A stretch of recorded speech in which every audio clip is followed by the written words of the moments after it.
Hello everyone and welcome to the DeHart house. My name is Alicia and I'm your host of this crafty channel here on YouTube. This is a special episode featuring a recent finished object. That finished object is draped over the back of this chair and is quite lovely. In this special episode, I'm going to talk about solely this one project, my crochet quilt project that's been in the making for a while.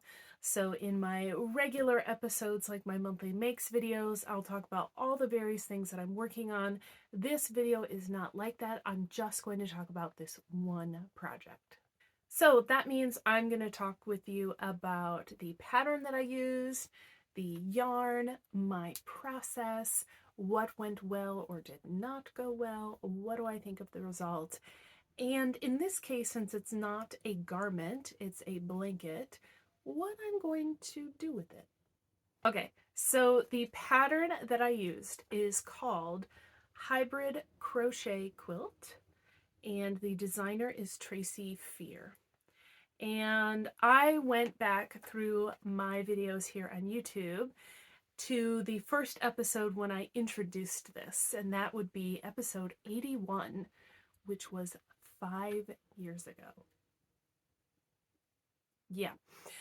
I found this pattern originally by browsing Pinterest. The pattern is housed on Ravelry, and it is a free download. So if you're interested in a free crochet quilt pattern, yeah, this is a great option. I really enjoyed it. Now, because this is a free pattern, I feel like I can talk about more of the details here in this video than I would if it was a pattern I paid for. But you'll want to refer to the actual pattern for specifics on stitch counts, yarn suggestions, and all of those details about the colors, since this blanket is very much about the color play. It's a crochet project, not a knitting project, and the pattern calls for DK weight yarn and a size H crochet hook. I did not use DK weight yarn. I used a worsted weight yarn. It's all different brands of acrylic worsted weight yarns, things you would find at Walmart, Michael's, Joann's when it was around, Hobby Lobby, yarn that I inherited from family members giving away yarn and things like that. So there are a lot of yarns in this blanket that I know the brand, I know where I got them, and there are some that are a big old question mark. But since it was about the color play and I just used all similar weights of yarn, I wasn't too worried about that. So let me show you the blanket before I get too much further into the weeds of the details. I had my husband help me take this video of the very trendy blanket reveal. So here's me in my backyard showcasing the finished crochet quilt.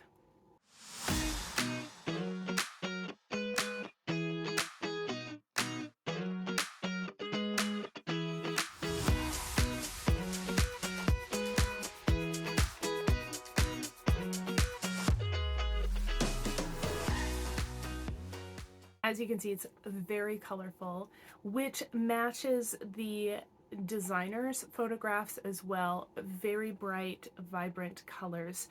And that's what drew me to this quilt in the first place.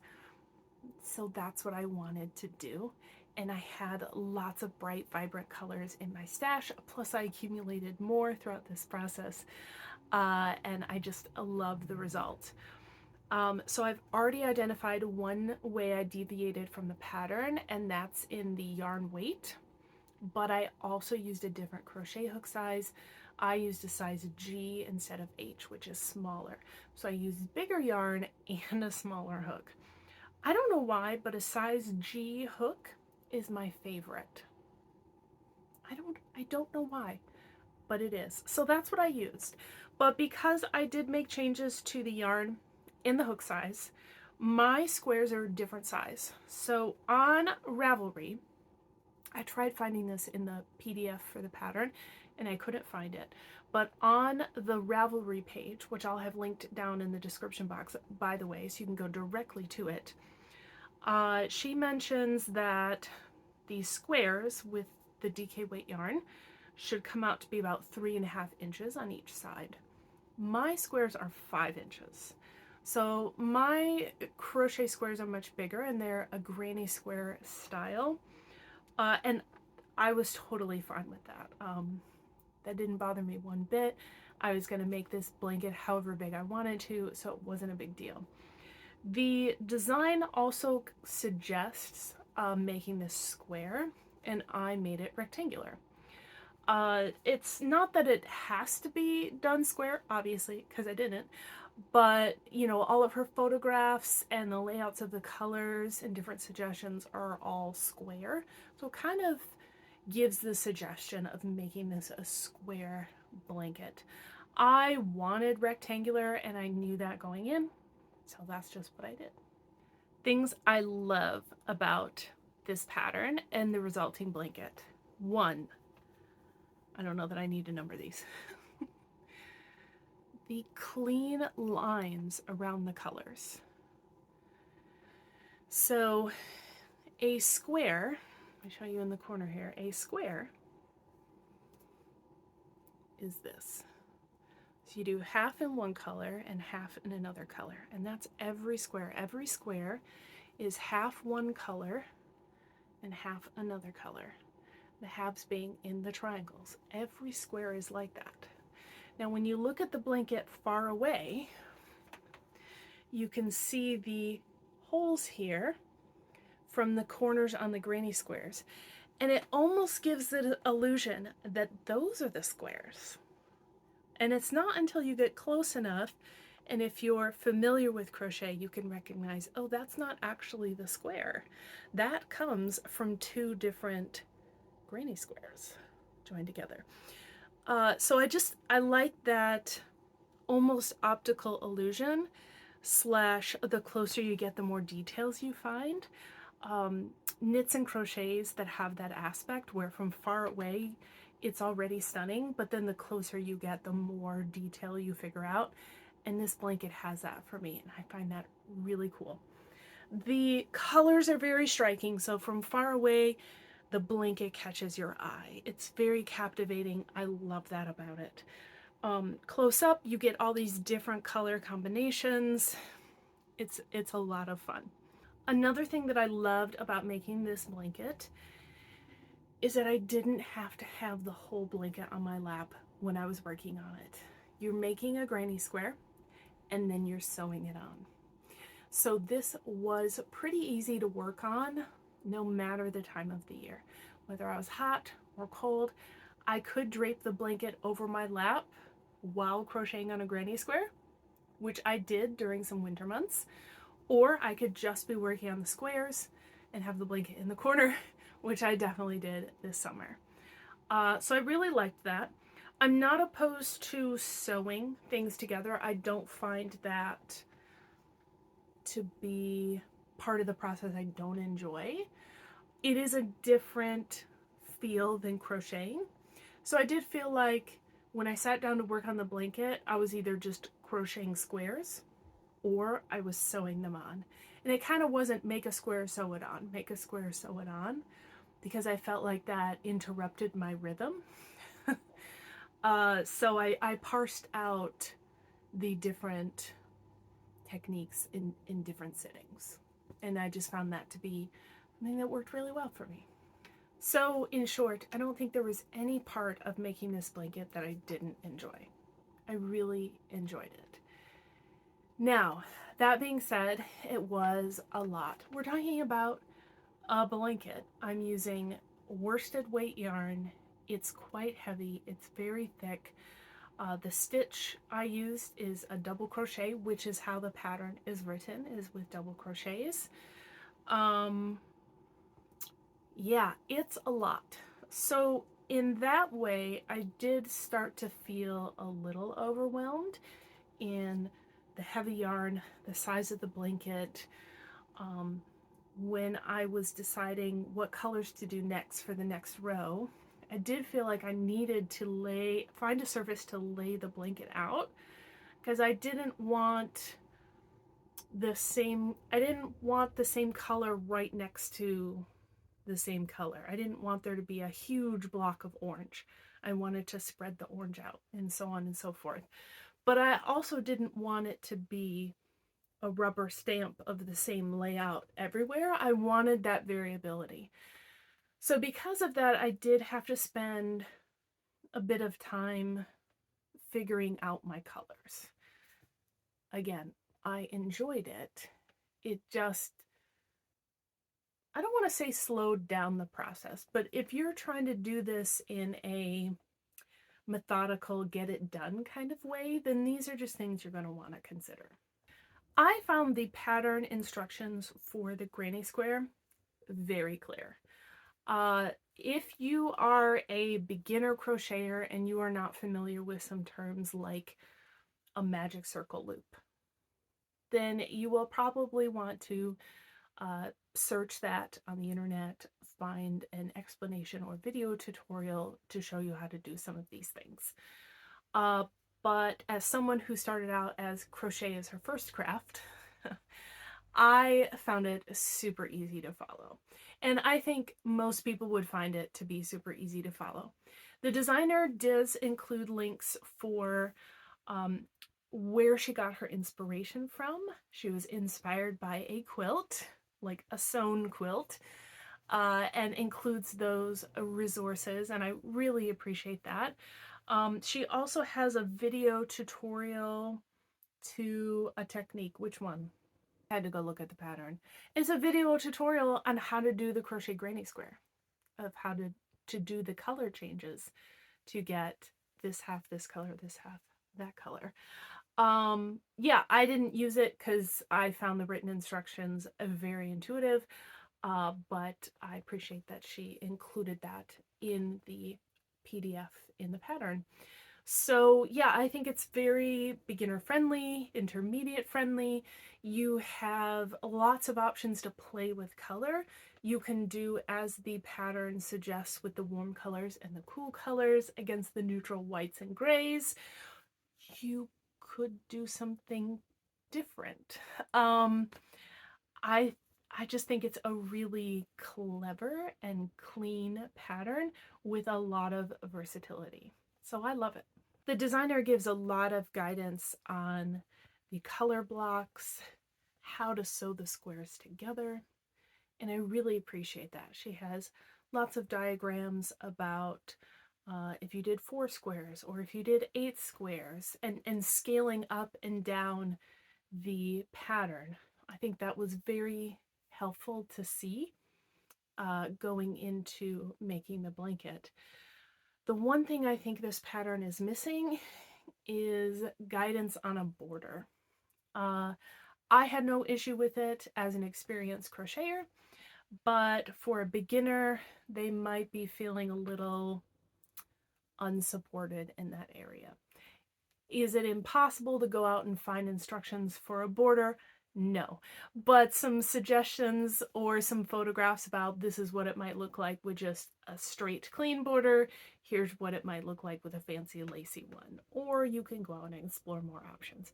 I feel like that would have really sealed the deal on this whole pattern for me, but I don't think it's crucial. What I ended up doing was just a simple clean border. I worked, let's see if I can show it to you. No, we gotta get closer. So I did not do any fancy lacy things. I wanted it to just be very straight and clean. So I first went around with single crochets. This is the only instance of single crochets in this whole pattern. The entire blanket is double crochets. So I did a round of single crochets, then I did a round of double crochets, and finished off with a single crochet. That's it. 3 rounds. Single crochet, double crochet, single crochet. These are US terms, by the way. I did continue the chain on the corner here as well and put that little detail in the border. I just really wanted to. I thought it looked nice, and that was just a design element I chose to do. Again, the designer did not include guidance on a border. I was winging it. I was happy to wing it, but I recognize not everyone is comfy doing that. So that's pretty much it. Why did it take me 5 years to make this? Good question.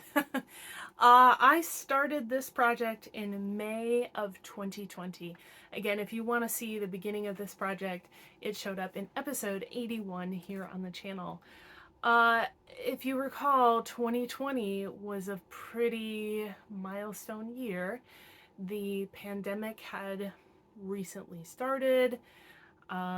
Things were pretty tense.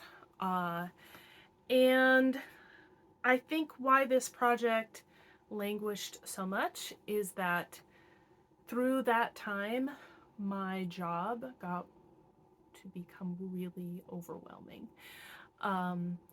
The pressure to do everything in a new format and continue to innovate and be creative through work was really consuming.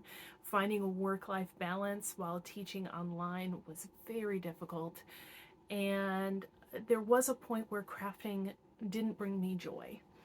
And so this blanket went in a basket, and I recently pulled it out only a few months ago while cleaning my craft room. And I really wanted to finish this blanket. It should be out and being enjoyed instead of stuffed away in a basket where no one can see it. And plus I have some stash goals. You can learn more about that in my regular episodes. But yeah, I started this in May of 2020, finished it in August of 2025. So this project from start to finish was 63 months. It really doesn't take that long. If you're actively working on this, it really won't take that long.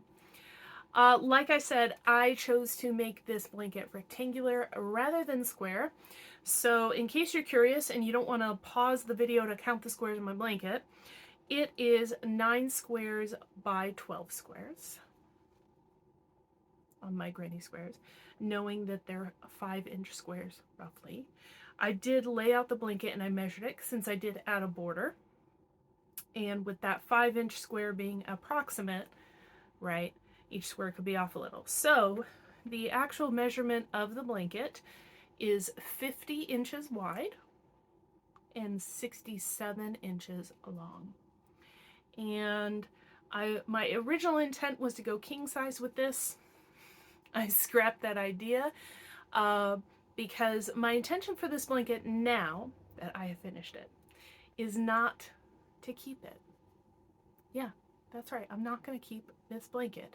So originally I had started this when we were renting a house and I was going with this very colorful, vibrant theme.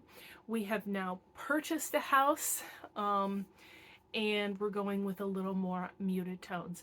So it doesn't quite work with our decor and our style. I still think it's absolutely beautiful. And so what I'm going to do is donate it to a good cause. So that is something I'm still researching where it is I want to give this blanket. But that is my intention, is to find a home for this in the next year by donating it to a good cause. I did weigh the blanket after I completely finished it, woven all the ends, gave it a good wash and dry. And this blanket weighs about 3.5 pounds. Now, a lot of yarn was also consumed in the ends because you cut the ends long and then use that to sew the squares together. And there was a lot of scrap yarn. But with the 3.5 pounds, if I do a rough estimate, knowing that I'm using a lot of different kinds of worsted weight yarn in here, I used roughly 2,700 yards of worsted weight acrylic yarn to create this blanket. So you may find those numbers helpful in helping you gauge your next blanket project, perhaps this one. But just know that all of that was an estimate because I didn't keep good records of how much I started with and how much I finished with. And there does need to be extra yarn for those ends so you can sew all the squares together. For those of you who are curious, I did start another blanket. Because when I finish a big project like this, I feel super motivated to start another one. So I have already started another crochet blanket. I can show you the yarn. It will only have 2 colors. Yeah. So all the colors, super rainbow. I needed something different. I'm going more muted, something more our style that we'll be able to use in our home. 2 colors, white and blue. Stay tuned on the channel and you'll be able to see more of that. I'm going to be talking about it in my August monthly makes video, which will be coming up on the channel here really soon. Thanks for joining me in this feature episode involving a crochet blanket. I hope that it helps you with your crafting journey, whether you're inspired to try crochet or this blanket pattern or blankets in general. Let me know in the comments down below what you're thinking about crafting next. Until next time, I hope that you stay safe, stay healthy, and you enjoy your crafts, whatever they may be. Bye!